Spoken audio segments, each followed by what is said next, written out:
Hello everyone, स्वागत है आप सभी लोगों का सुफलोन की इस मंच पर। और जीके जीएस की सीरीज में हम टेस्ट नंबर 4 जो है करने जा रहे हैं। तो चलिए फिर स्टार्ट करते हैं क्वेश्चन नंबर फर्स्ट से। निम्नलिखित में से कौन सा पदार्थ ओजोन परत को नष्ट करता है? Sulphur, chlorine, carbon, silicon. तो ये जो आपका आंसर है क्लोरीन है। क्लोरीन परमाणु जो है ये ओजोन परत को नष्ट करता है और एक बार ओजोन परत के संपर्क में आने पर ये लगभग 1 लाख ओजोन अणुओं को नष्ट कर देता है। ये ध्यान रखिएगा। और जितना टाइम ये लगता है बनने में प्राकृतिक रूप से ओजोन को परत को, उससे कहीं ज्यादा कम समय में ये नष्ट होता है। क्लियर? चलिए नेक्स्ट आइए। विद्युत चुंबकत्व विज्ञान की खोज और उसका नामकरण किसने किया?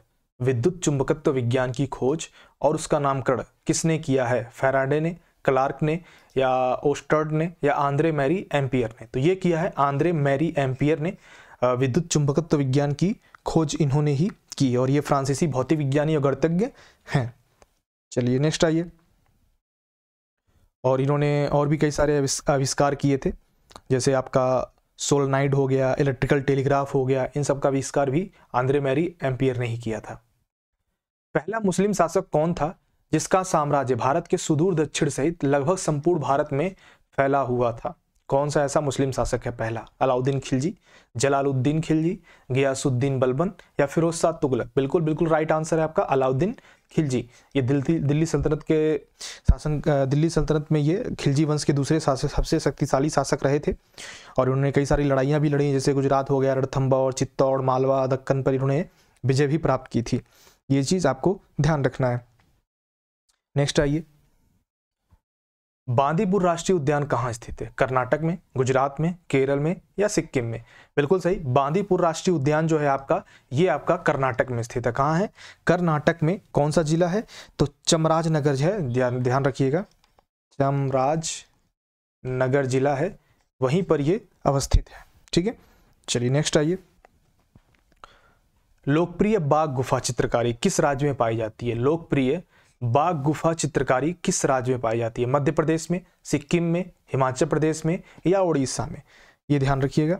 बिल्कुल सही, मध्य प्रदेश में जो है लोकप्रिय बाघ गुफा चित्रकारी हमें मध्य प्रदेश में देखने को मिलती है। धार जिला है, वहीं पर ये देखने को। भित्ति चित्र जो है इसको बोलते हैं, गुफा चित्रकारी में भित्ति चित्र भी इंक्लूडेड रहता है, मतलब जो पत्थर है, पत्थर को काट के बनाया गया है। ठीक है, और ये जो बाघ गुफा है ये पत्थरों का एक समूह है, जो 9 पत्थर काटे गए हैं, काट करके बनाए गए हैं गुहा स्मारक, उनका पूरा एक 9 लोगों का पूरा एक इकट्ठा है। ठीक है, चलिए नेक्स्ट आइए। बिजली से धातु चढ़ाना, थोड़ा इमेज रहता तो और क्लियर हो पाता, कोई नहीं, नेक्स्ट टाइम इमेज मैं आपको डालूंगा। बिजली से धातु चढ़ाना यानी गैल्वेनीकरण, आप सभी पढ़ चुके होंगे इसके बारे में, की प्रक्रिया में लोहे पर क्या जम जाता है? बताइए। तांबा जम जाता है, या टिन, या जस्ता, या एल्यूमिनियम? बिल्कुल सही आंसर है जस्ता जो है, इसकी कोटिंग की जाती है। ठीक है, ये चीज़ ध्यान रखिएगा। या इससे बोल लीजिए स्टील या लोहा लगाया जाता है, तो उसमें ये एक्चुअली लगाया इसलिए जाता है ताकि आप जंग से, लोहे को जो है जंग के लगने से रोका जा सके। चलिए नेक्स्ट आइए। बादामी चालुक्यों के बादामी जाने से पहले उनकी राजधानी क्या थी? पट्टाकाल थी, या ऐहोल थी, या हुबली थी, या बीजापुर थी? क्वेश्चन नंबर 7 का आंसर करिए। बिल्कुल सही, ऐहोल क्या कहते हैं? मंदिरों का शहर। क्या कहते हैं? मंदिरों का शहर कहते हैं ऐहोल को। और यही हमारा सही आंसर है कि जो बादामी चालुक्य थे, बादामी जाने से पहले जो उनकी राजधानी थी वो ऐहोल ही थी, और ये पहली राजधानी थी चालुक्यों की। और ये पूरा जो है धार्मिक केंद्र के रूप में, व्यापारिक केंद्र के रूप में, है ना, ये पूरा विकसित हुआ था। ये ऐहोल को विकसित किया गया था, तभी इसे मंदिरों का शहर भी कहा जाता है। और मंदिरों का शहर है तो मंदिरों की संख्या सबसे ज़्यादा ही, मैक्सिमम संख्या यहीं पर होगी। ठीक है, चलिए नेक्स्ट आइए। और ये भी ध्यान रखिएगा, जो बादामी है ना, बादामी को वातापी के नाम से भी जाना जाता है, वातापी के नाम से भी जाना जाता है, ये चीज ध्यान रखिएगा। चलिए नेक्स्ट आइए। क्वेश्चन नंबर 8, ये पुराना है, स्किप कर देते हैं, ये भी पुराना है। निम्नलिखित में से किस मंत्रालय ने मध्याह्न भोजन योजना लागू की है? निम्नलिखित में से किस मंत्रालय ने मध्याह्न भोजन योजना लागू की है? क्वेश्चन नंबर 11, तो ये मानव संसाधन विकास मंत्रालय के द्वारा ये शुरू किया गया है। कब शुरू किया गया है? 1995 में, 1995 में इसको शुरू किया गया है। और उसके बाद आपका राष्ट्रीय खाद्य सुरक्षा अधिनियम आपको पता ही है कब आया था, 2013 में आया था। ठीक है, चलिए नेक्स्ट आइए। भारत पर शासन करने वाला पहला मुस्लिम राजवंश कौन है? भारत पर शासन करने वाला पहला मुस्लिम राजवंश कौन सा है? गुलाम राजवंश, तुगलक, लोधी, खिलजी। कल मैंने इसके पूरे दिल्ली सल्तनत पे जो जिन्होंने भी राज्य किया है जो कालक्रम है मैंने कल के वीडियो में बताया है पार्ट 3 में, तो वहां पे आप जाके चेकआउट कर सकते हैं, याद कर सकते हैं। ठीक है, तो बिल्कुल सही, गुलाम वंश सबसे पहले आया था। हमने जो बात की थी गुलाम वंश जो है 1206 से 1290 तक था, ये बताया था मैंने आपको। तो ये जो है आपका कुतुबुद्दीन ऐबक जो है मामलुक राजवंश थे या गुलाम बोल लीजिए, एक ही बात होती है। इन्होंने 1206 से 1290 तक शासन किया था। ठीक है, चलिए नेक्स्ट आइए। लोक अदालतें किसके अधीन बनाई गई हैं? गुलाम किसे कहते हैं? इल्तुतमिश को कहते हैं, ये भी आपको पता होगा। लोक अदालतें किसके अधीन बनाई गई हैं? कानूनी सुलह अधिनियम के तहत या न्याय अधिनियम का प्रशासन, पंचायत और सुलह अधिनियम के तहत, विधिक सेवा प्राधिकरण अधिनियम के तहत लोक अदालतें किसके अधीन बनाई गई हैं? विधिक सेवा प्राधिकरण अधिनियम 1987 के तहत बनाई गई हैं।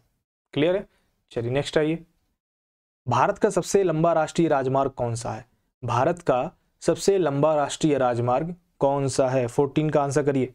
सबसे लंबा राष्ट्रीय राजमार्ग कौन है? NH-44। NH-44 जो है ये सबसे लंबी दूरी तय करने वाला है उत्तर दक्षिण, जिसे राष्ट्रीय राजमार्ग बोलते हैं। श्रीनगर से शुरू होता है, कन्याकुमारी में समाप्त होता है। ठीक है, बाकी स्टेट भी आप जानते ही होंगे, फिर भी आप एक बार सुन लो, रिकॉल हो जाएगा। जम्मू कश्मीर से शुरू हो गया अपना श्रीनगर से, फिर पंजाब होते हुए हरियाणा, दिल्ली, उत्तर प्रदेश, मध्य प्रदेश, फिर महाराष्ट्र आएगा, तेलंगाना, फिर आंध्र प्रदेश, कर्नाटक, फिर तमिलनाडु, ये पूरे जगहों से ये गुजरता है। भारतीय अंतरिक्ष अनुसंधान संगठन यानी इसरो के अध्यक्ष और पद्म भूषण पुरस्कार विजेता का नाम बताइए जिन्होंने उस ऐतिहासिक क्षण को वास्तविकता बनाया जब मार्स ऑर्बिटर किसी प्रथम प्रयास में मंगल ग्रह की कक्षा में प्रवेश करने वाला पहला भारतीय अंतरिक्षयान बना था। बताइए फटाफट। तो ये थे आपके के राधाकृष्णन। कौन थे? के राधाकृष्णन। चलिए नेक्स्ट आइए। 2009 से 2014 तक ये अध्यक्ष भी रहे थे आपके राधाकृष्णन जी। निम्नलिखित में से मोहम्मद गोरी का गुलाम कौन था?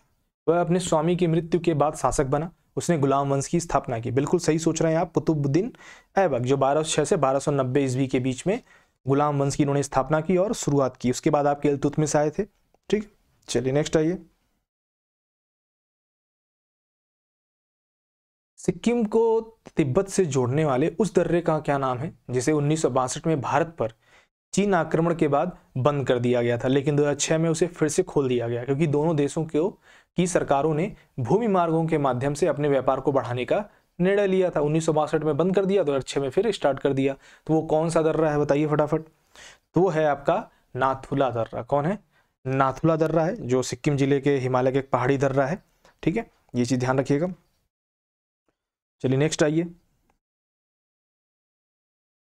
और हिमाचल प्रदेश में आपका कौन सा है? सिपकिला है हिमाचल प्रदेश में। और उत्तराखंड का क्या है? लिपुलेख। और ये लिपुलेख जो है ये भारत, नेपाल, चीन तीनों से जुड़ा हुआ है लिपुलेख आपका, ये ध्यान रखिएगा। नेक्स्ट आइए। सोलो उपन्यास के किस लेखक को रविन्द्रनाथ टैगोर साहित्यिक पुरस्कार 2019 सम्मानित किया गया? तो ये हैं आपके लेखक राणा दासगुप्ता। कौन है? लेखक राणा दासगुप्ता जी हैं। ठीक, चलिए नेक्स्ट आइए। पुराना हो गया वैसे भी ये क्वेश्चन। नंदन ब्लॉक प्रिंट नामक जो है रंग बिरंगी वह कला है जिसमें फैब्रिक पर रूपांकनों के सुशोभित एवं संरेखित विन्यासों का उपयोग किया जाता है। राज्य के तारापुर गांव में देखी जाती है। किस राज्य के तारापुर गांव में ये जो आपका रूपांकन है इसको देखा जाता है? बताइए फटाफट। ये आपका मध्य प्रदेश। कौन सा? जो मध्य प्रदेश है उसी के नीमच जिले में ये आपका शिल्पकार जो है उनका ये प्रचलित जो हैंड ब्लॉक प्रिंटिंग है, एक टेक्नोलॉजी है, एक तकनीकी है।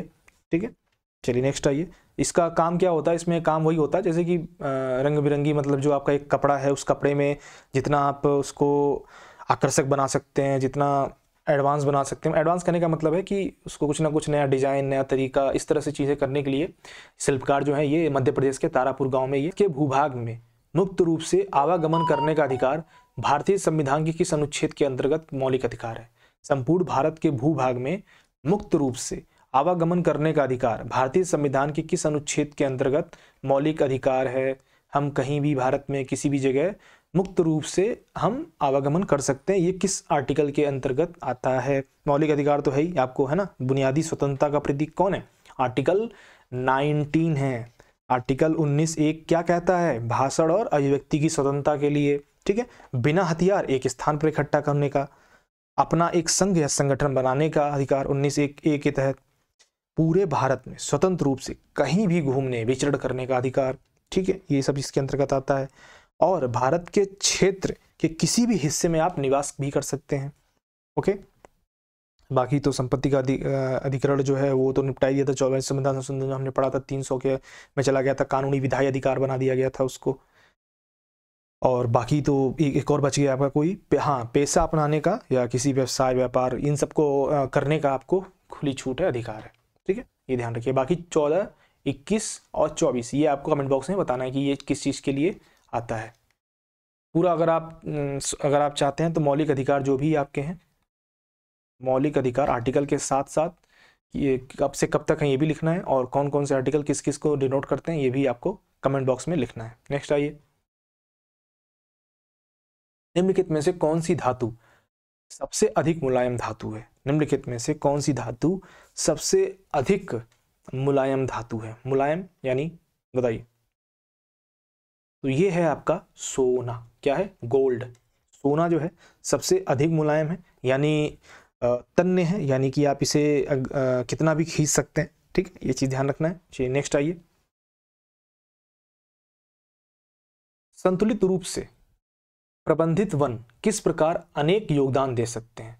इस विषय में जन जागरूकता फैलाने के लिए 21 मार्च को मनाए जाने वाले अंतर्राष्ट्रीय वन दिवस की मुख्य थीम क्या थी?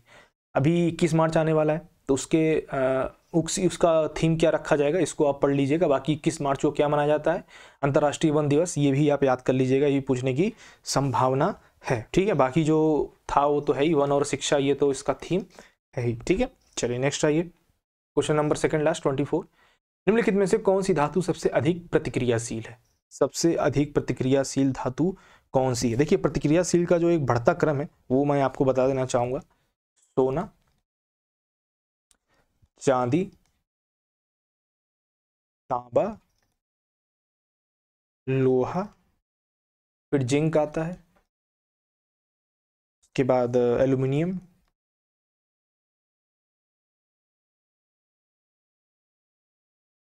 एल्यूमिनियम के बाद आपका आता है मैग्नीशियम,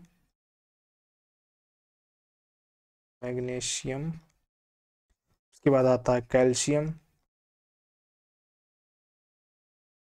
उसके बाद आता है आपका लिथियम, उसके बाद आता है आपका सोडियम और फिर पोटेशियम,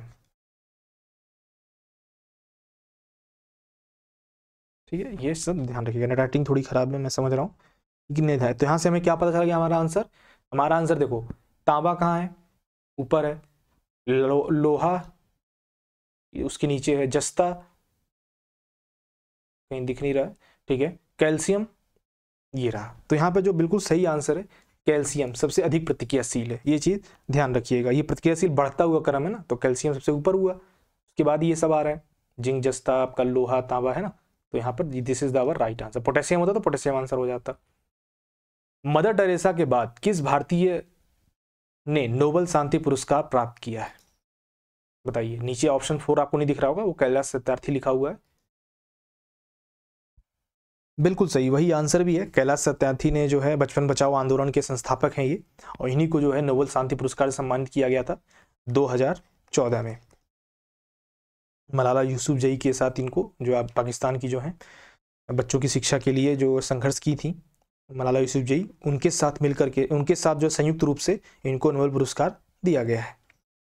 तो thank you so much guys, I think आपको ये पसंद आया होगा video. Take care, bye bye.